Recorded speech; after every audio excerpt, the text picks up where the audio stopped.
Game time. Put me in, coach. Today we got some headlines.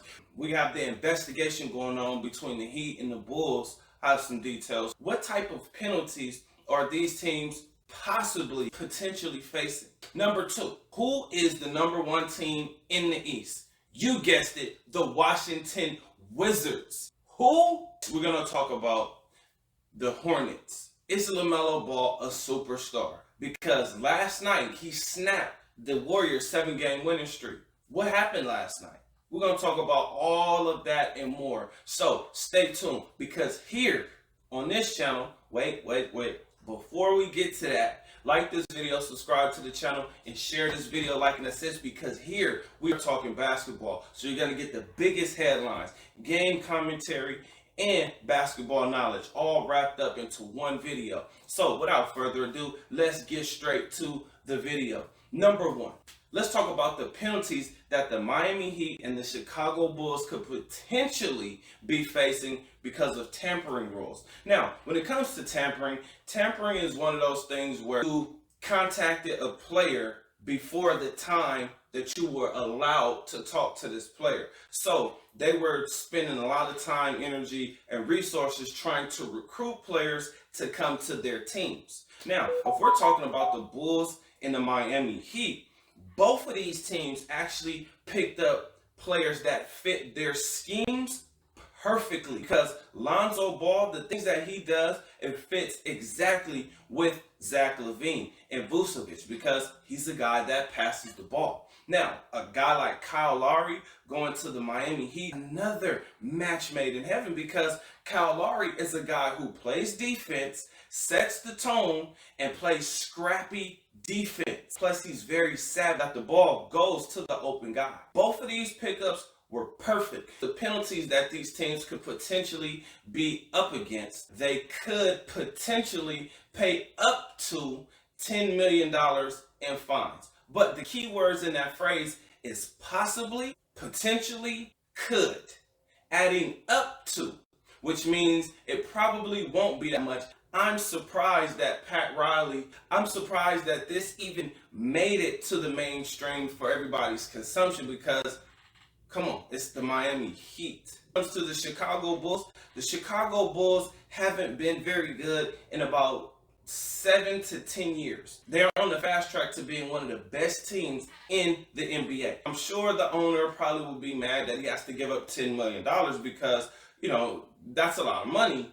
But at the same time, the butts in the seats, the wins, the everything that's going to come with it is probably going to far outweigh that. In fact, it may just actually look like an investment, because when you get a guy like Lonzo Ball, who is in his physical prime, to go along with your superstar Zach LaVine, and then to get another guy like DeMar DeRozan, who is at the end of his prime, but once again, prime, all across the board.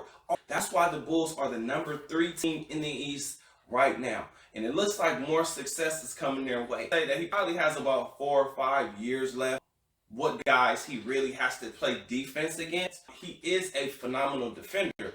So I think he'll be able to hold his own, especially because they went and signed PJ Tucker.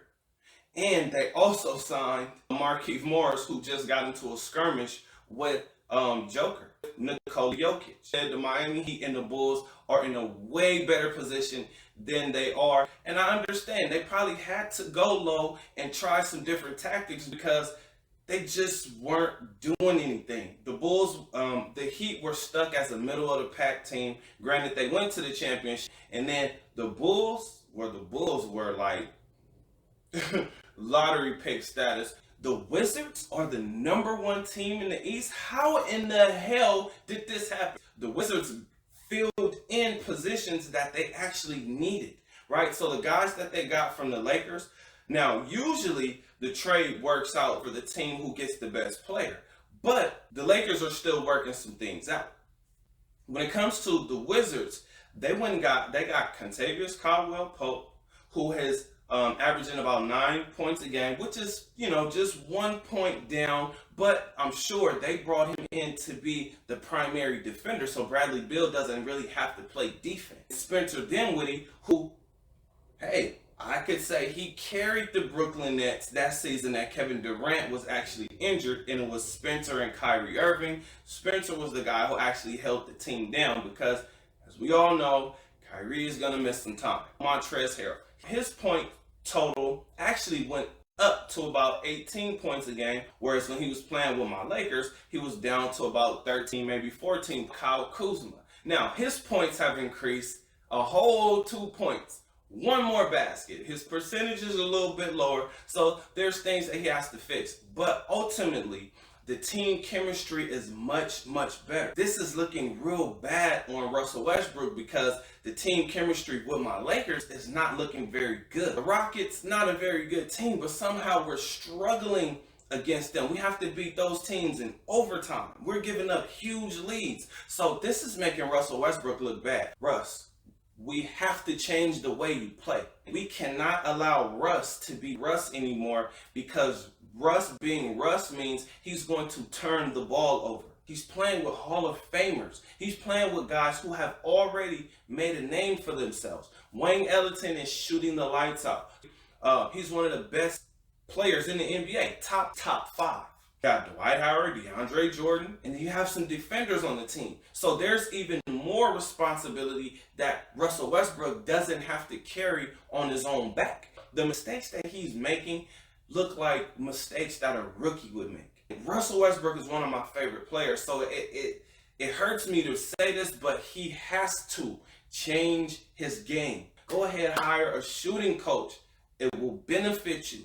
No one's going to be mad at you taking the shots, especially if you're making them. I don't remember him being this broke. I remember him actually being able to make 3-point shots.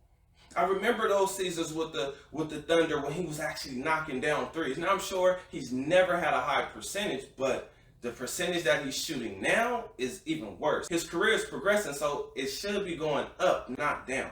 Is Lamelo Ball a superstar? Or if he is not a superstar, like the media has said, undisputed, first take, Colin Cowherd, because he has had an amazing winning impact on the Hornets. It's no coincidence that his team was the team that snapped the 7-game winning streak of the Golden State Warriors. Maybe you guys haven't really seen him play much. In this game, he really just had a decent game. The games before that, the kid is getting triple doubles. He's only in his 2nd year. And he's put the Hornets in position to where they've had to get rid of players in front of him or right behind him. They got rid of that guy. This is Lamelo Ball's team. Trading for Buddy Hield over Russell Westbrook isn't a smart decision because you get a lot with Russell Westbrook. A night like this with the Warriors winning a lot of games, they had a bad shooting night. This was a great game, but this was a terrible shooting night. Steph Curry went 3 for 13. 3 for 13, that means he missed 10 3-pointers. And this is the best shooter we have ever seen. Good nights and bad nights are going to happen, especially if you're a shooter. So if you can't do more than shoot, well, you're going to have a lot of bad games. This was actually a good loss for the Warriors. Yes, I said it. They would have been using all their energy and stamina to try to make history again. And it still may happen because they only have 2 losses right now.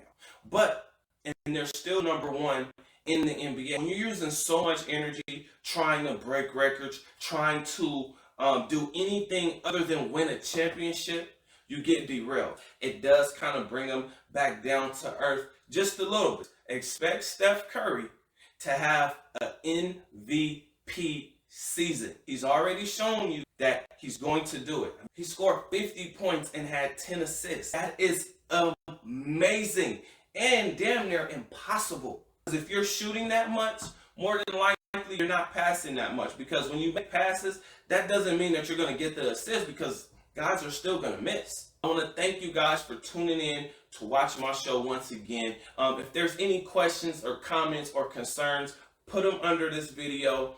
Other than that, I'll see you guys in the next one. Peace.